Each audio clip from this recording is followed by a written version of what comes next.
ఓం నమస్తే. ఆత్మీయులకు దేవదేవుని ఆశీస్సులు. శ్రీమద్ భగవద్గీతలో శ్రీకృష్ణ పరమాత్మ చెప్తా ఉన్నాడు, భక్తి యోగంలో అహింస దీనిని గురించి అన్నమాట. అద్వేష్ట సర్వభూతానాం మైత్రః కరుణ ఏవచ నిర్మమో నిరహంకార సమదుఃఖ సుఖక్షమీ అన్న శ్లోకంలో చెప్పారు. ఏ జీవిని కూడా ద్వేషించవద్దు అనేది చెప్పారు. ఇది అహింసకి సంబంధించిన అంశంగా మనకు తెలుస్తూ ఉంది. మరొక చోట 10వ అధ్యాయం 5వ శ్లోకంలో అయితే అహింస సమత తుష్టి, ఈ భావాలు నా నుండే పుడతాయి అని చెప్పాడు.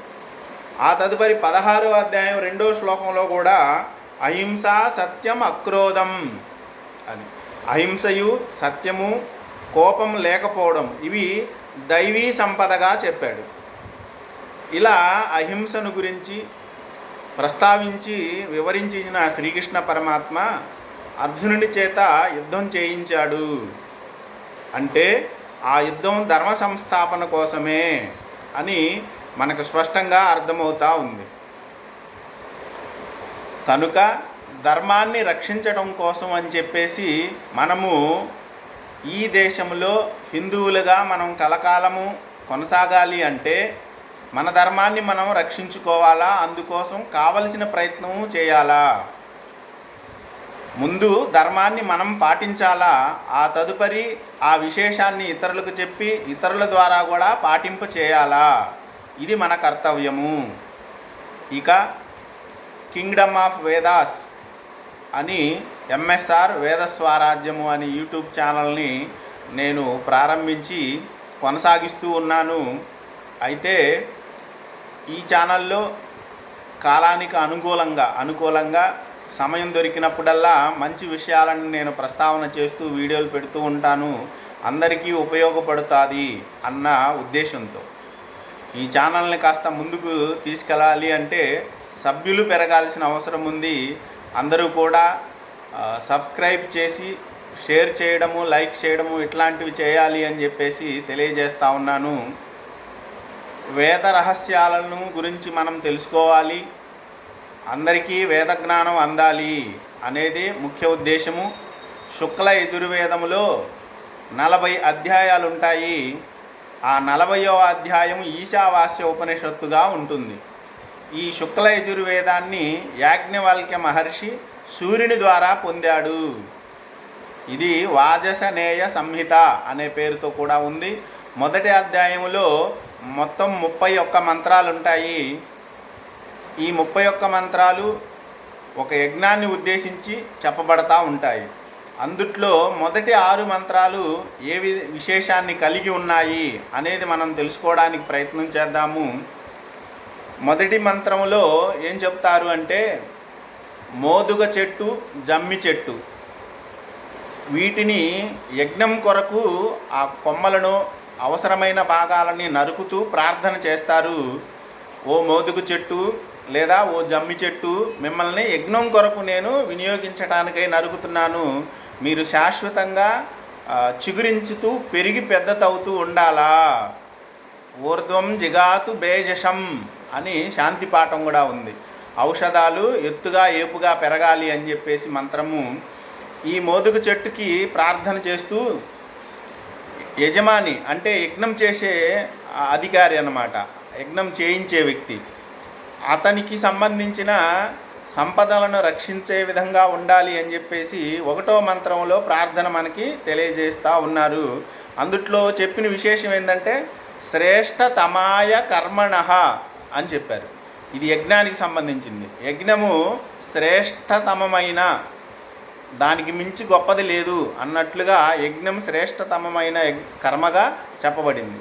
అదే మంత్రంలో యజమానస్య పశూన్ పాహి, యజమాని యొక్క పశు సంపదను రక్షించవలసింది అని చెప్పి చెట్టుకు ప్రార్థన. పశువులకి చెట్లకి సంబంధం ఉంది. చెట్ల ఆకులు లేదా గడ్డే కదా తిని పశువులు పెరుగుతాయి, అదన్నమాట.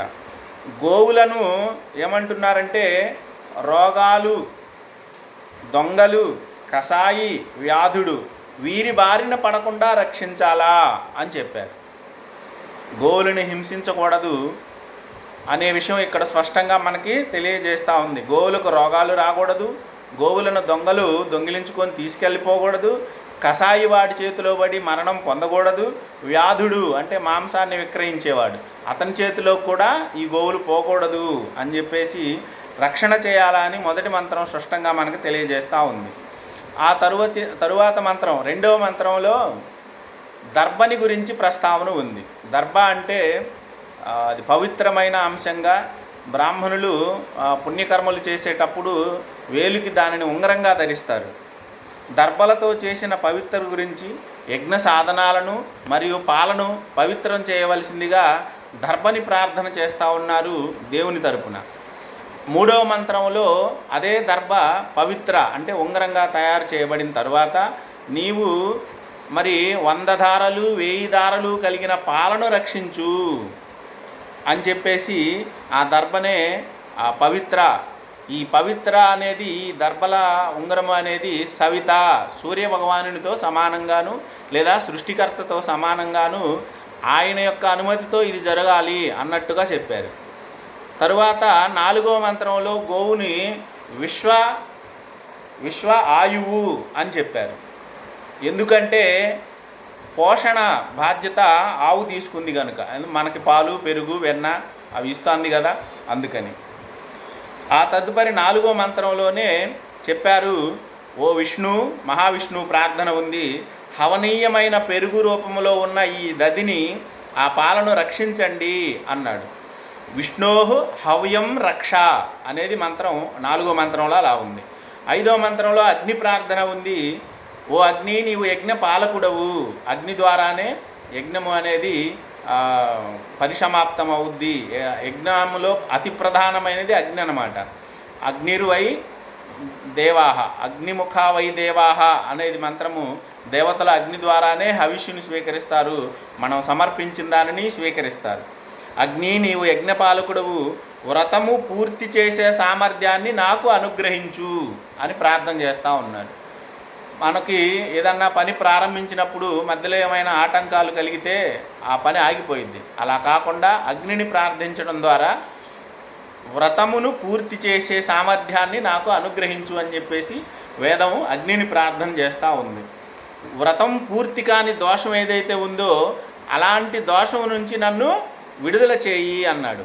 అగ్నిని ఇక్కడ ఏమని చెప్పారంటే వ్రతపతే అన్నారు, వ్రతములకు అధిపతిగా చెప్పాడు, అంటే యజ్ఞమునకు.